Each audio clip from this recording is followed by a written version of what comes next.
Hi, how are you all? I hope that all you are good and fit and fine.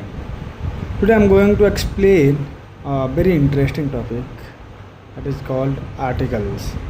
I hope कि आप सब ने पहले life में बहुत ही बार आर्टिकल्स के बारे में सुना होगा, बट आप भी जो मैं आप लोग को बता रहा हूँ इसके बाद कभी भी आपको दोबारा इसके बारे में पढ़ने की ज़रूरत नहीं पड़ेगी। पहली बात तो ये कि आर्टिकल्स होते क्या है। आपने देखा होगा कि मैं आपको पहले से ये सारी चीज़ें जो है यहाँ पे रख रखा हूँ ताकि आपको समझ में आए कि कैसे क्या और क्यों ये पढ़ना है।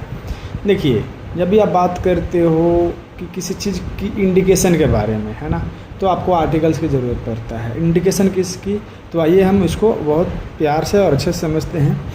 What is articles? Articles means an article is a word that is used before a noun to show whether the noun is a specific or general. कहने का मतलब ये है कि किसी भी नाउन से पहले ये आर्टिकल्स लगता है और ये बताता है कि जो नाउन है आपका वो जनरल है या फिर स्पेशल है। ठीक है, आइए आगे देखिए। देयर आर 3 आर्टिकल्स, मीन्स आपको बताऊं कि आर्टिकल्स के कितने टाइप होते हैं। आर्टिकल्स 3 तरीके के होते हैं। ठीक है, सबसे पहला जो है वो ए है, दूसरा है एन है और तीसरा है द है। अब आपने बोला सर आप क्या क्या बता दिए, समझ में नहीं आ रहा। कोई बात नहीं है, देखो समझ में आ जाएगा। ये क्या है? एक आर्टिकल्स है जो कहाँ पे यूज होता है? एक नाउन से पहले यूज होता है। कौन से नाउन?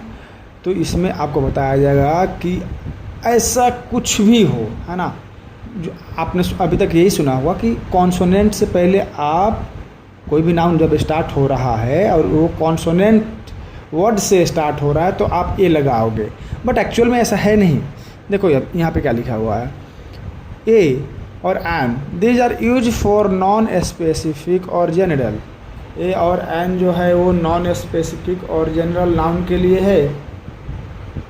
उसी तरीके से द जो है ये है फॉर स्पेसिफिक नाउन। किसके लिए है? स्पेसिफिक नाउन के लिए है। अभी तक आपने ये समझ लिया होगा कि एक तो नॉन स्पेसिफिक और या फिर जनरली किसी की भी बात कर रहे हैं। उसके बाद में देखिए, अब मैं कहूँगा कि इन सारी चीज़ों को आप भूल जाइए, इसमें कुछ नहीं है। साफ सीधी बात है, अगर आप स्पोकन के व्यू से देख रहे हो तो आपको ये चीज़ समझना चाहिए कि कोई भी वर्ड हो, डजेंट मैटर कि वो वॉवेल साउंड से स्टार्ट हो रहा है या फिर कॉन्सोनेंट साउंड से स्टार्ट हो रहा है, सॉरी वर्ड से स्टार्ट हो रहा है, आपको बस साउंड देखना है। इसमें दुनिया का कोई सा भी वर्ड हो, अगर वो कॉन्सोनेंट साउंड से स्टार्ट हो रहा है आप आँख मूंद के ए लगा दीजिए।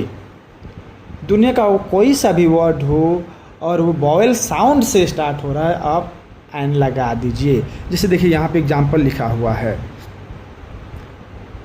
An apple.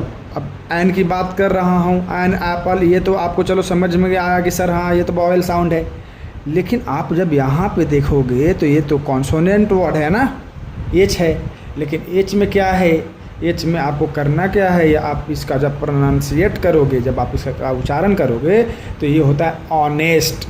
इसीलिए ये एन ऑनेस्ट बॉय लिखा गया है। तो आप ये जो पहली वाली जो कहानी थी ना उसको भूल जाइए, बस आपको साउंड देखना है, ए है या एन है, उसके हिसाब से आपको आगे बढ़ना है और ज़्यादा कुछ आपको नहीं देखना है इसमें। उसके बाद द जो है वो किसी भी ऐसे स्पेशल चीज़ के लिए होता है, ना कि आप कहीं भी लगा दोगे। बिफोर स्पेसिफिक पर्सन, प्लेस और थिंग्स। जैसे कि कोई भी स्पेशल चीज़ हो, जैसे ताजमहल, इसलिए द ताजमहल हो गया।